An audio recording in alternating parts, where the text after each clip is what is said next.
Owen Sarmiento ay may mga na-share na mga views, mga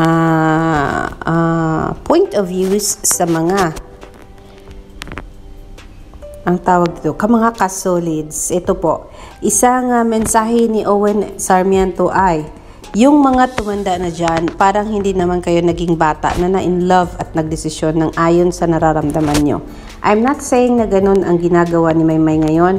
Again, we don't know for sure kung nagkamali kayo noon, di ba okay pa rin kayo ngayon? Ang dagdag niya pa. At kung magkamali man ngayon si Maymay tulad ng iniisip ng iba, then so what? Lahat tayo. We all go through that. Ayan ang sabi ni Owen Sarmiento. Dagdag pa niya. Hindi. Ang dagdag pa niya, she's not perfect. Nobody is. Tayo, kung ano man tayo ngayon, dahil yun sa mga desisyon na ginawa natin at sa mga leksyon na natutunan natin while we live our lives. Ang dagdag pa ni Owen Sarmiento, yung, nabasa ko na pala yan. Yung mga, hindi, ang sabi niya dito, ang sabi niya, whether we deem right or wrong, and if she makes mistakes, so what? Let her learn the lessons then. Ang sabi pa niya, sabi niya, biased to Maymay because I am very close to her and I know her truth. I cannot speak for anyone I am not close to. Can I? Sabi ni Owen Sarmiento, pinagtatanggol ko man siya, it's because I love her and I love her dahil sa pagkatao niya.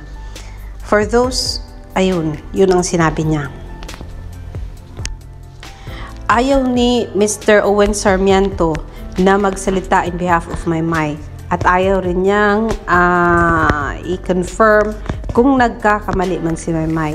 At ang sabi niya, we, you and I, even Alexander Lexter Jules, ay hindi perfecto.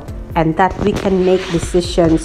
Pwede itong mali, pwede itong tama. Ang maganda doon, kung nagiging ano man tayo ngayon, ay kundi dahil sa mga mali at tamang desisyon na nangyari at ginawa natin before. Kaya kung if sakasakali, yan yung sabi niya, if sakasakali na nagkamali man si Maymay ng desisyon niya, let her be, sabi niya ni Owen Sarmiento.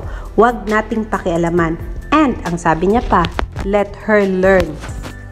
Let her learn her own lessons sa mga desisyon na ginawa niya.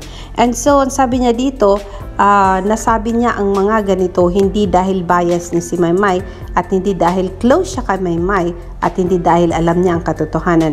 Kundi, ang sinabi niya, sinasabi niya ito dahil ito ang nararamdaman niyang gusto niyang sabihin para sa mga solids. Yun ang sinabi niya, na sabi niya, she's not perfect, nobody is. Tayo, kung ano man tayo ngayon, yan ay dahil sa desisyon na ginawa natin sa mga leksyon na natutunan natin and while we live our lives, yun ang sabi niya. Kaya, ang sabi ni Owen Sarmiento, tanggap niya ang pagkatao ni Maymay, tanggap niya kung magkakamali si Maymay at tatanggapin niya kung magkakamali man si Maymay sa mga desisyon niya ang gagawin. At kung nagmahal man si Maymay at nag-decide at nagbaba ng isang desisyon na sa tingin ng iba ay mali, ang sabi ni Mr. Owen Sarmiento, it's okay. Let her learn her lessons. Let her learn something from it. May matutunan yan at may matutunan na siyang, syempre, kung ako ang tatanungin nyo, kung magkakamali man ako ngayon, for me, in my own self, kung magkakamali man ako ngayon, and syempre, dahil decision ko yan,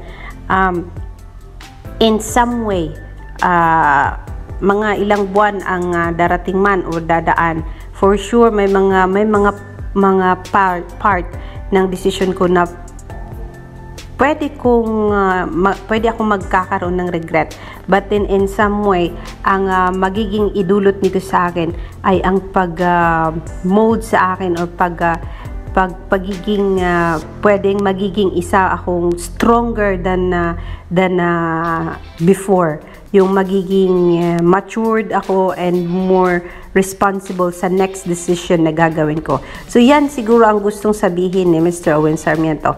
Anybody can make a mistakes at wala pong perfect na tao sa mundong ibabaw. Even siya himself ay sabi niya hindi siya perfect. Si Maymay hindi perfect. Ikaw na nakikinig ngayon, for sure, hindi ka rin perfect. Kasi ako, Alexander Lexter Jules, ay hindi rin po ako perfect. Kaya, sabi niya, anyone can do mistakes, can make any decisions na pwedeng mali sa iba, pero sa pananaw niya ay tama. Pwedeng mag-regret siya, pero pwede rin namang mapagkukunan niya ito ng leksyon para magiging better person siya. So, whatever ang nangyayari sa buhay ni Maymay, hindi natin pwedeng panghimasukan, hindi natin pwedeng criticize. Pwede tayong sumang-ayon kay Maymay, pwede tayong hindi sumang-ayon, pero yung parang gusto nating baguhin si Maymay, we cannot do that. Kasi let her learn her lesson sa kanyang mga decision. And anyway, it's her own life and she can decide whatever she wants. Kung masaya man siya ngayon sa decision niya, let her be.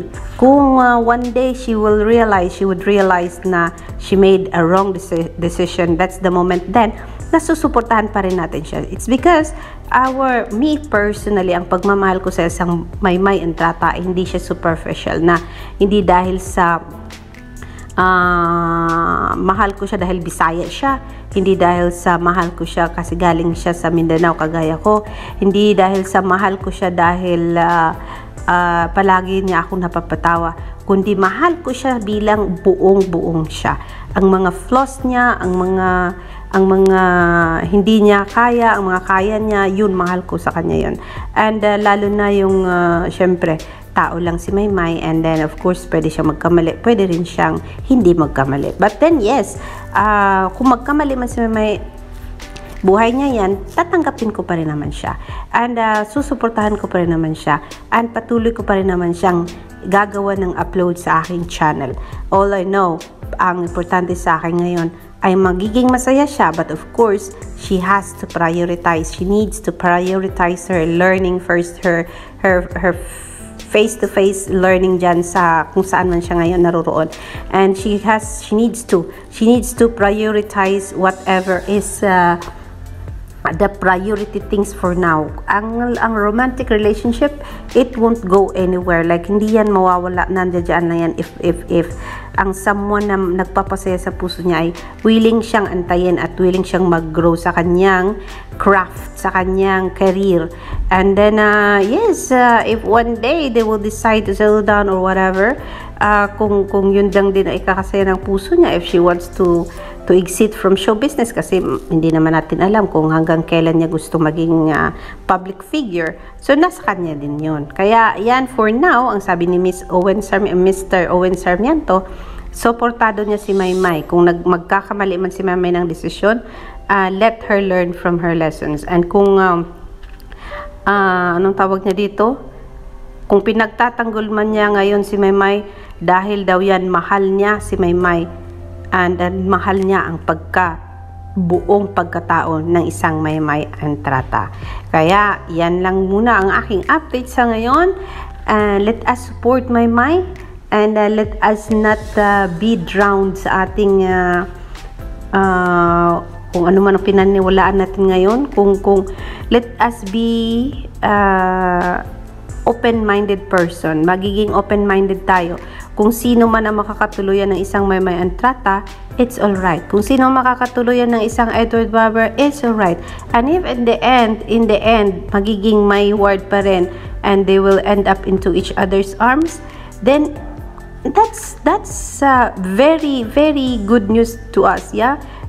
That's much better. Pero kung ano man ang path na kanilang susundin, ang kanilang lalakaran, at kung anong path ang gusto nilang sundan at ipagpatuloy, nasa kanila yon. Basta individual man yan or love team man, ang kanilang mga projects, ang kanilang mga gagawin, mga decision making, I will always be here to support them, and I will always be here to love my Mai and Edward, individual man or as a love team.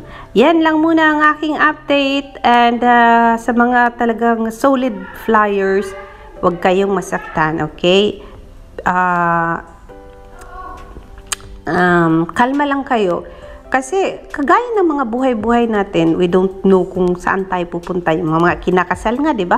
Yung mga kinasal nga sa kalagitnaan ng kanilang buhay, sa kanilang existence sa bundong ibabaw ay nagkakahiwalay. And then, in the end, pwedeng someone talaga ang nakapag, ang kanilang tinatawag na destiny. It can be, we don't know. Malay natin, no? Kaya nga, maniwala tayo ng ka-forever kung hanggang sa tatanda sila ay sila na nga. Yun. Pero pag hanggang bata pa sila, we don't know. Kasal man sila ngayon, malay natin, bukas ay maghiwalay din sila. So that is not destiny. That is not puhon. That is not forever and a day.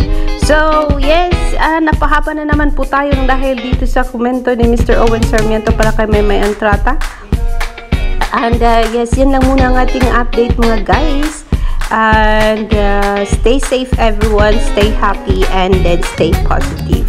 Alexander Lexter Juice, see you later mga Kamay White.